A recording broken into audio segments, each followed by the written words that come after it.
बच्चे mega revision class 11th biology set 2 का part 2 हम लोग देख रहे हैं, जिसमें हम लोग जूलॉजी डिस्कस करेंगे।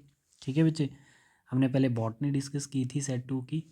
तो जूलॉजी में पूछा है, फर्स्ट क्वेश्चन आपको पूछा है डिफाइन लिम्फ। लिम्फ क्या होता है?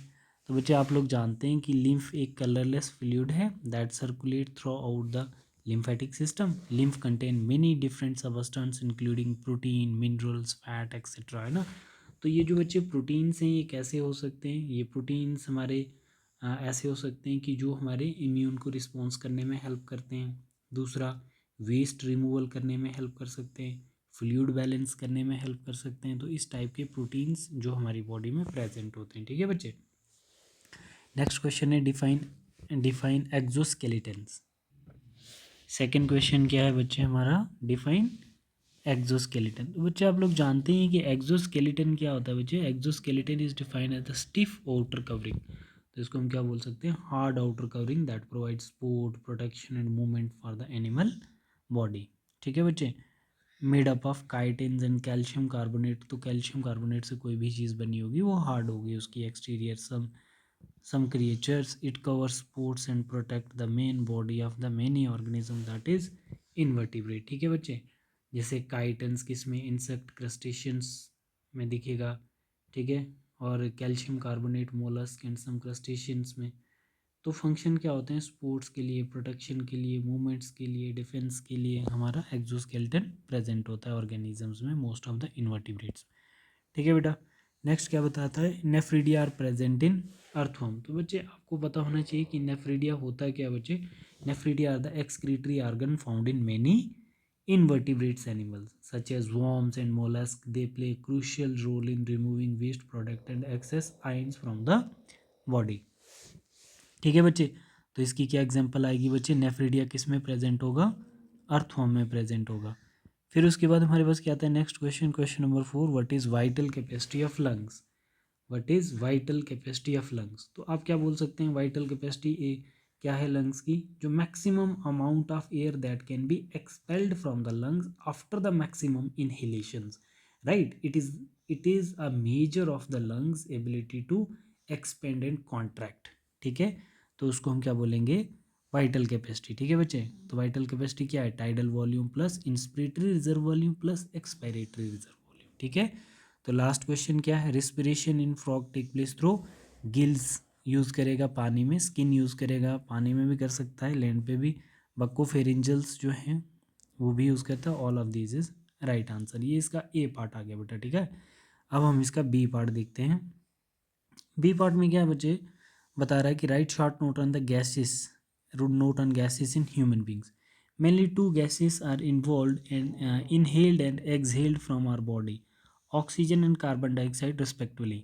ठीक है बच्चे, बहुत अच्छा क्वेश्चन है, ध्यान रखना इसको। देखो हम लोग बहुत बार डिस्कस किए हैं बच्चे, दो गैसेस कौन कौन सी हैं? Respiratory gases. ठीक है, alveoli are the site for gases exchange, ये भी इंपॉर्टेंट है। The exchange of gases take place by simple diffusion, gases अपने ज़्यादा से कम की ओर खुद ब खुद डिफ्यूज़ हो जाएंगी। And the venous blood that reaches the alveoli has lower partial pressure of oxygen and higher partial pressure of CO2। ठीक है, compare to the alveoli air, hence oxygen diffuse into blood simultaneously, CO2 diffuse out of the blood that is into the alveoli. ठीक है बच्चे, समझ में आ गया होगा। Alveoli में ही गैसेस एक्सचेंज होती हैं, ऑक्सीजन एल्वेलाई में ही ब्लड में मिक्स होकर बॉडी पार्ट में जाती है, और ब्लड से CO2 निकल के एल्वेलाई के अंदर ही एल्वेलाई से ही बाहर निकल जाएगी। ठीक है, रेडियल सिमेट्री और बायलेटरल सिमेट्री बहुत अच्छे से देखना बच्चे। रेडियल सिमेट्री वो होती है किसी भी ऑर्गेनिजम्स को मल्टीपल प्लेन से कट करेंगे तो उसके दो पार्ट में बॉडी डिवाइड हो जाएगी। रेडियल सिमेट्री के एग्जांपल है आपकी जेलीफिश होगी, जेलीफिश, हाइड्रा। और bilateral single plane bi directions, है ना। सिंगल प्लेन, एक प्लेन से दो पार्ट में ऑर्गेनिजम्स की बॉडी डिवाइड हो, like human, insect, that is bilateral symmetry. Differentiate between national park and wild life sanctuary क्या होती है? नेशनल पार्क क्या है? It is meant for the protection of flora. Flora क्या होते हैं बच्चे? Animals and fauna plants of the, flora means plants and fauna animals, flora and fauna of the area, है ना। प्लांट्स और एनिमल्स को प्रोटेक्ट करने के लिए नेशनल पार्क बनाए जाते हैं। It is meant for the protection of group of wild animal, that is wild life sanctuaries. ठीक है, डाचीगाम नेशनल पार्क क्या है, नेशनल पार्क है ना। Wild life sanctuary Trikuta wild life sanctuary जो है ये क्या है ना, त्रिकुटा वाइल्ड लाइफ सेंचुरी। ये दो एग्जांपल्स इसकी हैं। Explain coronary artery disease, question number 9 section B का क्या है, coronary artery, a disease in which there is a narrowing or blockage of coronary arteries, है ना। कोरोनरी आर्टरीज वो होती है जो हार्ट के लिए ब्लड लेके जाती हैं, blood vessel that carry blood and oxygen to the heart, उनको कोरोनरी आर्टरी, उनमें अगर ब्लॉकेज आती है, ठीक है, तो उसको कोरोनरी आर्टरी डिजीज कहते हैं, ठीक है। प्रोकैरियोट और यूकैरियोट में डिफरेंस समझाने की कोई ज़रूरत नहीं है, आप लोग बहुत अच्छे से कर सकते हैं बच्चे इसको। और हम लोग सेक्शन सी में आ जाते हैं ना बच्चे। सेक्शन सी में देखो, सेक्शन सी में हमारा पहला क्वेश्चन क्या है, व्हाट आर साइनोवियल जॉइंट। तो साइनोवियल जॉइंट बच्चे आपने याद रखना है, ना ही ये कार्टिलेजिनियस जॉइंट है और ना ही ये हमारा फाइब्रस जॉइंट है। तो साइनोवियल जॉइंट्स हमारे कहाँ कहाँ हो सकते हैं, आप लोग देख सकते हैं बच्चे। Joints have a fluid-filled synovial cavity between the articulating surface of two bones. They allow movement in one or more directions. The bones of these joints are covered by the membrane called synovial membrane. Inside the membrane and between the two articulating surface. ठीक है, तो कहाँ कहाँ present होंगे बच्चे, example ball and socket joint, वहाँ पर कौन सा जॉइंट होगा, synovial joint. Hinge joint, pivot joint, gliding joints, ठीक है, और सिडल जॉइंट्स, ठीक है। इनमें इनको हम लोग, इनमें कौन से जॉइंट्स होंगे, इनको हम साइनोवियल जॉइंट्स ही कह सकते हैं। Justify the statement mitochondria the powerhouse of cell. ये वाला क्वेश्चन है बच्चे आपके सामने।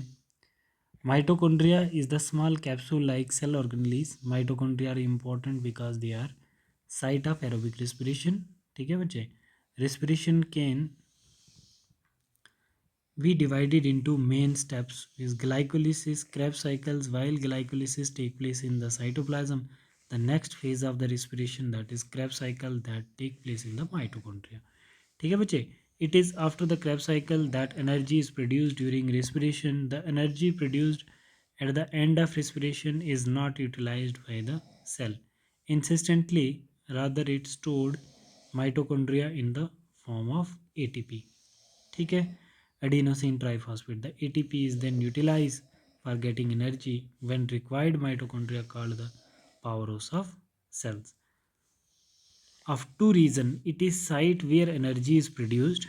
Second is the energy remains stored in the mitochondria, ठीक है बच्चे। ये इसके दो इंपॉर्टेंट हमने स्टेटमेंट दिए हैं, justify the statement of mitochondria is powerhouse of cell. कौन कौन से हैं बच्चे इसके अंदर, एक तो इसके अंदर एनर्जी प्रोड्यूस होती है और दूसरा क्या है बच्चे, एनर्जी स्टोरिंग साइट है ये, ठीक है। तो ये दे देना आप लोग, इसके भी आपको 3 नंबर मिल जाएंगे। फिर उसके बाद हमारे पास क्या क्वेश्चन आता बेटा, नेक्स्ट क्वेश्चन है बच्चे, what are the role of ribosomes and write short note on secondary metabolites and primary metabolites. तो राइबोसोम्स का रोल बच्चे आप लोग जानते हैं, प्रोटीन सिंथेसिस में है। और प्राइमरी मेटाबोलाइट्स जो है, प्राइमरी मेटाबोलाइट, देखो इसका क्या क्या रोल है बच्चे राइबोसोम्स का, एक तो protein synthesis and they essential for cell growth.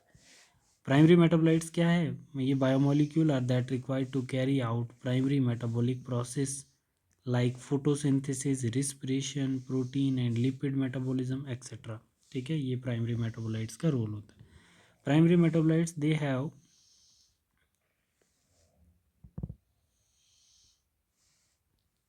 important function normal physiological process of plants and animals, ठीक है। ये मेटाबोलाइट्स वो होते हैं जिससे नॉर्मल एक बेसिक फंक्शन होता है प्लांट्स और एनिमल्स के मेटाबोलाइज में।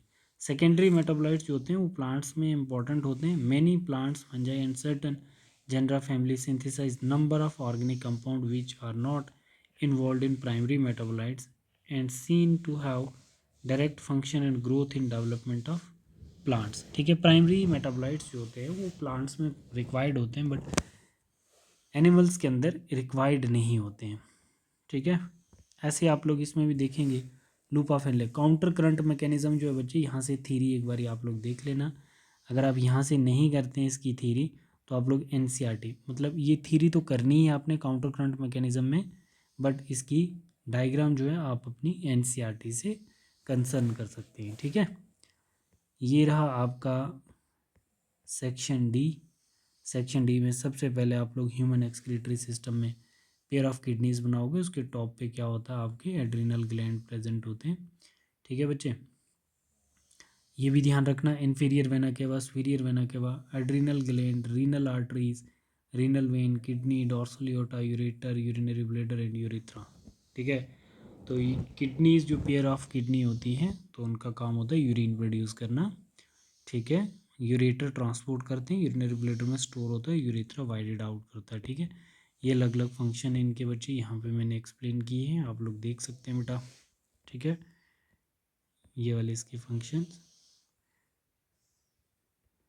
ठीक है, अब बताता है आपका इंटरनल चॉइस वाला question, Bentham and Hooker system of classification refer to the natural system of classification of flowering plant. ये क्वेश्चन भी आपको समझ में आना चाहिए। ठीक है, तो इसमें इसने पूछा है कि इसके आपने क्या बताने हैं बच्चे, मेरिट्स एंड डीमेरिट्स बताने। तो बड़े इजीली आप लोग देख सकते हैं इसके मेरिट्स और डीमेरिट्स क्या हैं। Merits and demerits of Bentham and Hooker system classification, पहला हम देखते हैं, detail comprehensive at include detail description of plant genera. इन्होंने क्या किया था, एक डिटेल डिस्क्रिप्शन दी है प्लांट जेनरा की, फ्लोरिंग प्लांट की, किसने, बेंथम और हुकर ने। दूसरा, प्रैक्टिकल, इट इज़, इसमें और क्या बोल सकते हो, जैसे प्रैक्टिकल, प्रैक्टिकल एक इसका मेरिट है, मतलब easy to understand, the system is to based on simple and easily observable character making to accessible to the beginners. है ना, क्लासिफिकेशन प्लांट की इतनी प्रैक्टिकल वे से की है कि बहुत इजी हो गई है किसी भी स्टूडेंट के लिए कि वो एसेस कर सकता है उस नॉलेज को। ठीक है, एक आर्टिफिशियल की भी बोल सकते हो, ease of use, it is specially useful for identifying plants and herbaceous and floral diagrams, floral organisms. Natural system, it focus on natural affinities, है ना, इंटरेक्शन पे ज़्यादा फोकस किया है, relationship between plants, extensive coverage. ठीक है, तो अब इसमें अगर आपको देखने हैं इसके डीमेरिट्स, तो डीमेरिट्स क्या है, demerits, artificial system does not consider evolutionary relationship. ठीक है, और क्या, डज नॉट एक्यूमिडेट न्यू डिस्कवरीज। ठीक है, over emphasis on floral characters. तो ये इसके क्या हैं बच्चे, ये इसके डीमेरिट्स हैं। ठीक है, तो ये डीमेरिट्स भी आप इसके याद कर लेना अच्छे से। तो बेटा ये हम लोगों ने जूलॉजी का पेपर भी डिस्कस कर लिया है। ठीक है, तो पहले हमने बॉटनी का पेपर डिस्कस किया था। तो यहाँ पे आपको कोई भी अगर डाउट आता है बेटा तो आप लोग पूछ सकते हैं, बट आंसर राइटिंग आप एज इट इज़ ऐसी करोगे जो ये मैं आपको बता रहा हूँ। ठीक है, थैंक यू।